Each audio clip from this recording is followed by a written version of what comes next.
Majority Leader. Thank you, Mr. President. Mr. President, with the permission of Senator Bato de la Rosa, I believe Senator Marcoleta would like to ask a few questions. Senator Marcoleta is recognized. Maraming salamat po, Ginoong Pangulo. Mga ilang katanungan lamang po kung papayagan po ng ating butihing kasama, Senator Bato. Yes po, Mr. President. Ginoong Pangulo, sino-sino po ba ang mga kasama nung sinasabi po ninyong mga taong inumpos ng welfare team na pinuntahan po yung dating Pangulo sa The Hague? Sa ngayon, Mr. President, wala pa tayong hawak na pangalan individually, pero ang informasyon ay sila daw ay mga opisyalis from the Philippine Embassy ng The Hague, Netherlands. Ginoong Pangulo, Your Honor, kung ang puso po ninyo ay sinugatan ng isang tao, o kaya ay nakagawa po sa inyo ng isang bagay na masasabi nating nagbigay sa inyo ng matinding kadalamhatian o kapaitan sa buhay, ang nais po ba ninyong kukumusta sa inyo, sa inyong kalagayan, sa pagkakasadlak ninyo sa kalagayan na yan, ay yung taong mismo gumawa nito sa inyong buhay? Hindi po, Ginoong Pangulo, dahil alam natin na sila ang source ng iyong kahirapan. They are the reasons why you are there in The Hague. And mukhang hindi ko matanggap na ako ay bibisitahin ng mga tao na yun na sila ang naglagay sa akin sa ganitong sitwasyon. Ikakasusuklam ko po. Ibig sabihin po, Ginoong Pangulo, pangkaraniwan na lang na kapag ko ay napunta sa ganung kalagayan, ang inaasahan mong bibisita sa iyo ay siguro ay yung mga kaibigan mo o kapalagayan mo ng loob. Tama po ba? Tama po, Ginoong Pangulo. So maaaring kapag pinuntahan ka ng taong alam mong siyang gumawa sa kinasadlakan mo sa buhay at sa pang bibisita sa iyo, hindi ka ba magsususpetsa sa pakay niya sa pagpunta sa iyo? Magsususpetsa talaga ako, Ginoong Pangulo. Kung ano ba talaga ang motibo at ano ang pakay ng mga tao na ito, bakit ako binibisita? Sapagkat hindi nga pangkaraniwan na sila ang bibisita sa iyo. Tama po? Tama po, Ginoong Pangulo. Alam po ninyo, Ginoong Pangulo, ang representasyong ito ay nagpunta rin sa The Hague noong Mayo 31 hanggang Hunyo 1. Ang layunin ko po ay dalawang bagay lang. Una po, para magpasalamat sa kanya sapagkat isang bukas na aklat naman na talagang in-endorse po niya ang aking kandidatura kung bakit ako po ay kasama ninyo ngayon sa kapulungan ito. Pangalawa po ay upang malaman ko na rin kung ano ang kanyang kalagayan sapagkat sa huling pagkikita po namin sa Hong Kong ay Marso 9 pa po yun. At tama po yung sinasabi ni kasamang Senador Robin o ay kasamang Senator Bong. Nakita ko po doon habang kami po ay kumakain, sari-saring kulay po ng gamot ang ibinibigay po ng nurse. Napakarami po, hindi ko po kayang bilangin. Kaya ang una ko pong sigurong malaman kung ano na po yung kalagayan ng kanyang kalusugan, yung po kayang dami ng gamot na nakita ko na iba-ibang kulay, ay doon pa rin kaya at naiinom pa kaya.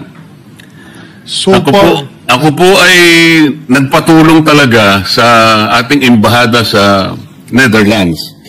Kasi madalian po yung aking pagpunta roon, Ginoong Pangulo. 2 araw lamang po yun. Mahaba po ang lakbayin, ngunit yun po lamang ang 2 araw na kailangan ko pong makarating. Kaya siniguro ko po sana na sa kadahilanang yun ay makita ko lang kahit ilang oras lang.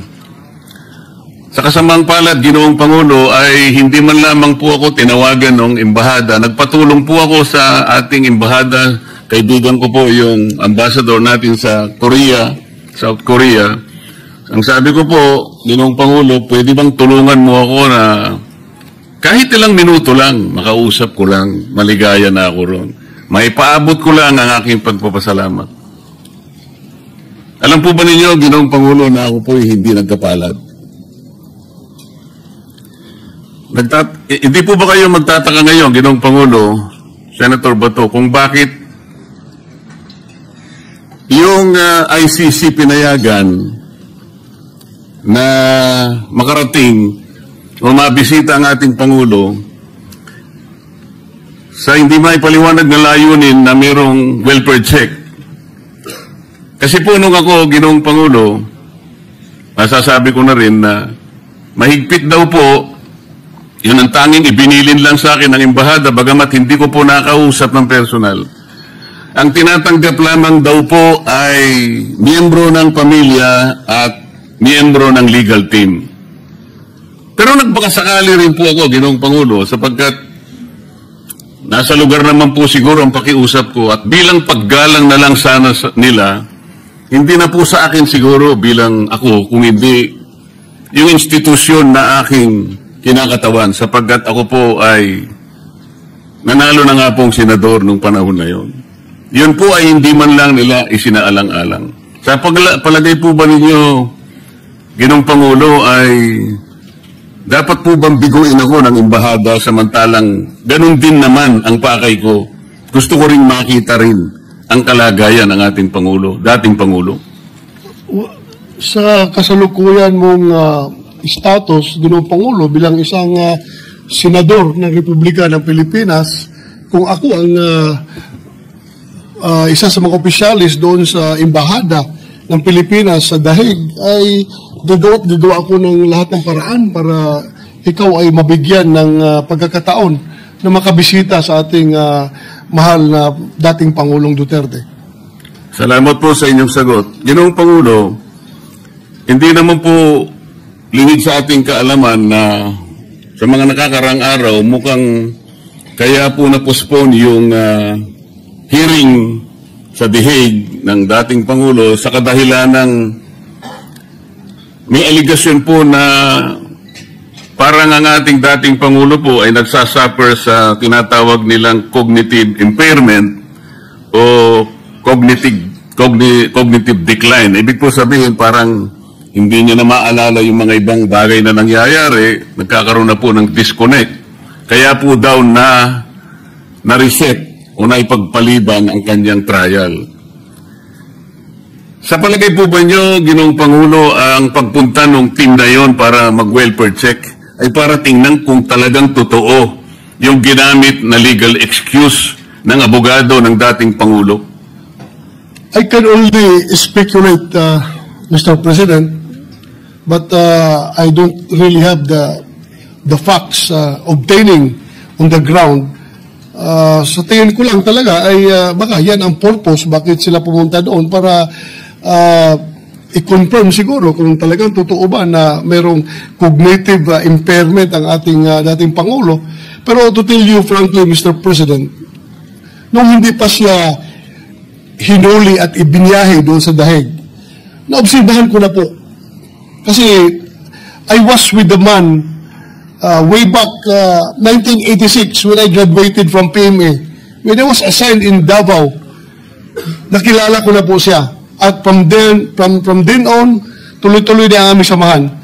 Nakita ko po itong the later part, itong mga araw o mga buwan bago siya ibinyahe sa Dahig, na meron na siyang problema sa nadulot sa kanyang edad, sa kanyang katandaan.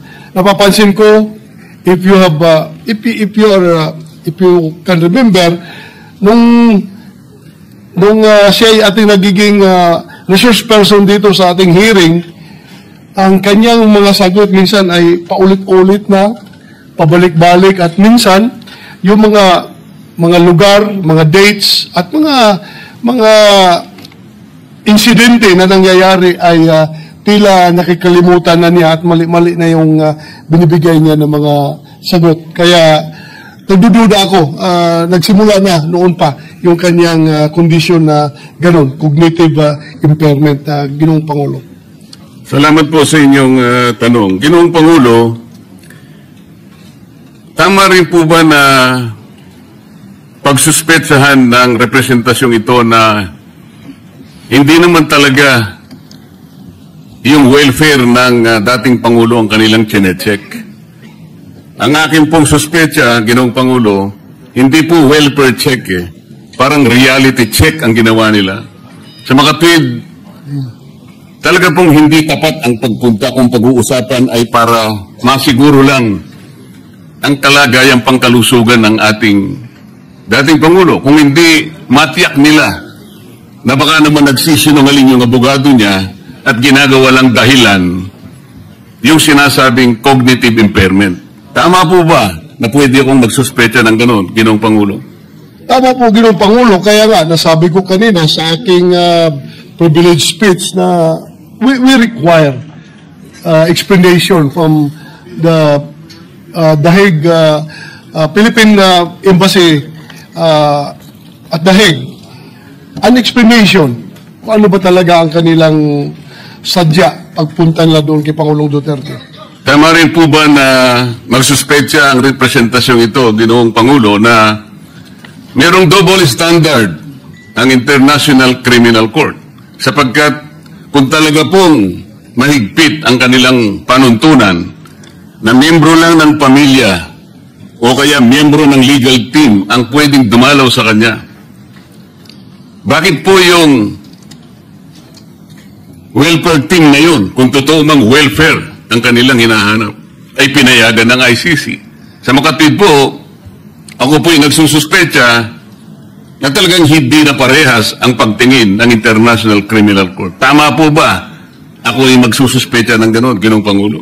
Tama po, Ginoong Pangulo, dahil ano ba ang diferensya between a senator of the Republic of the Philippines at saka yung mga opisyalis ng Embahada ng Pilipinas doon sa The Hague?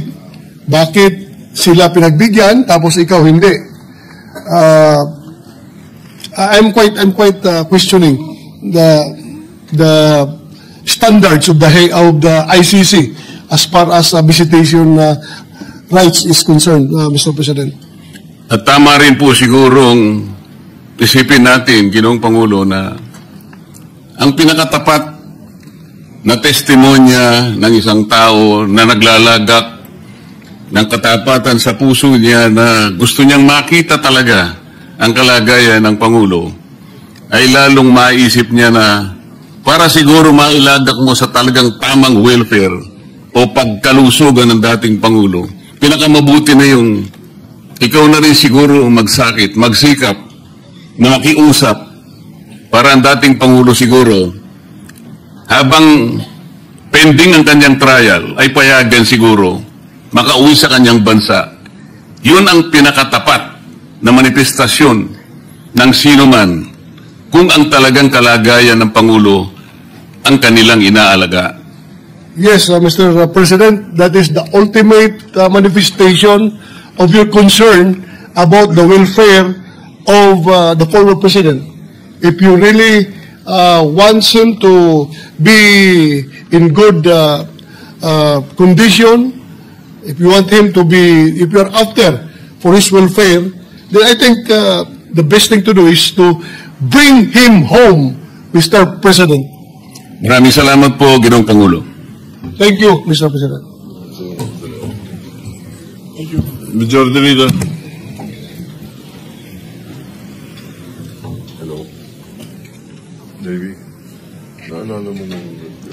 Yes, Mr. President. Mr. President, the privileged speech of Senator Bato de la Rosa and succeeding manifestations and interpellations be referred to the Committee on Rules, Mr. President.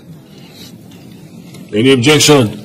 Hearing none, the motion is approved.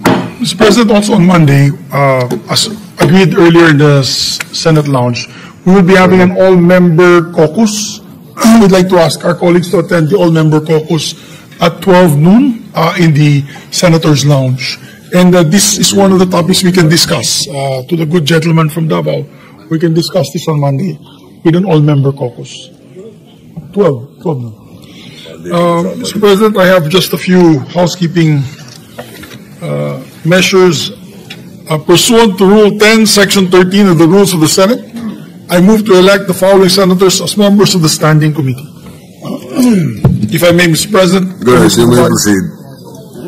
For the Committee on Ways and Means, on the part of the majority, I move that for the election of the following members: Senator Sherwin Gatchalian, Senator Aquino, Senator Lapid, Senator Legarda, Senator Camille Villar, and Senator Raffy Tulfo. On the part of the minority, it's Senator Bongo, Senator Jingo Estrada, Senator Marcoleta, Senator Escudero, and Senator Marcos. And I'd like to also put on record, under further instructions for the chairperson, we manifest that Senator Wing Gatchalian is the vice chairperson of the committee. I so move, Mr. President. Any objection? Hearing none, so elected. Mr. President, I move that we elect also members of the Committee on Sports. On the part of the majority, I move that we elect Senator Pia Cayetano, Senator Mark Villar, Senator Lito Lapid, Senator Lauren Legarda, and Senator Gatchalian. So move. And instructions to the chairperson to manifest and designate Senator Villanueva as vice chairperson of the said committee. Any objection? Hearing none, approved. Mr. President, for the Committee on Youth, on the part of the majority, I move that we elect the following members: Senator Raffy Tulfo, Senator Mark Villar, Senator Bam Aquino, and Senator Lauren Legarda. And also that under instructions of the chairperson that we designate Senator Marcos as vice chairperson of the committee. And so moved. Any objection? Hearing none, so approved. Mr. President, for the Committee on Science and Technology on the part of the minority, I move that we elect the following members: Senator Marcoleta and Senator Jingo Estrada. I so move, Mr. President. Any objection? Hearing none, elected. On the part of for the Committee on Cooperatives, Mr. President, on the part of the minority, I move to elect the following members: Senator Marcoleta, Senator Amy Marcos, and Senator Bongo. So moved. Any objection? Hearing none, motion is approved. For the Committee on Sustainable Development Goals, Innovations, and Futures Thinking, on the part of the minority, I move to elect the following senators: Senator Marcoleta and Senator Robin Hood Padilla. Any objection? Hearing none, approved. Mr. President, for the Committee on Electoral Reforms and People's Participation on the part of the majority, I move for the election of the following members: Senators Bam Aquino, Senator Wing Gatchalian, Senator Lito Lapid, Senator Pangilinan, Senator Erwin Tulfo, Senator Mark Villar. And from the instructions of the chairperson, we manifest the designation of Senator Risa Ontiveros and Amy Marcos as vice chairpersons of the committee. Mr. President. Any objection? Hearing none, motion is approved. Any other?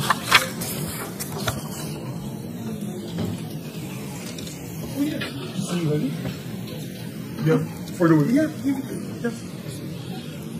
we're just waiting the list for the Joint Congressional Oversight Committee on universal health care. May I ask for just a 1-minute suspension, Mr. President? Session suspended. Thank you, Mr. President. Mr. President, I believe under the law you designate the members, Mr. President, and the list is given to you. Should we just give the list? Maybe we can ask Senator Risa Ontiveros, the chairperson of the committee, to give the list to the Senate President. No. Yes, it's the Oversight Committee, Mr. President, of the Universal Health Care Law.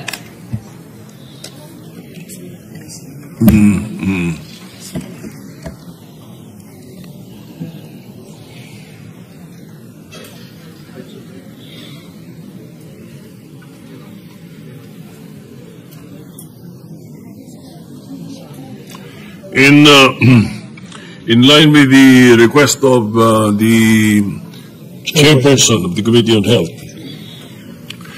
we are designating as members of the Congressional Oversight Committee on Universal Health Care the following members: Senators Ejercito, Cayetano Pia, Bongo, Sherwin Gatchalian.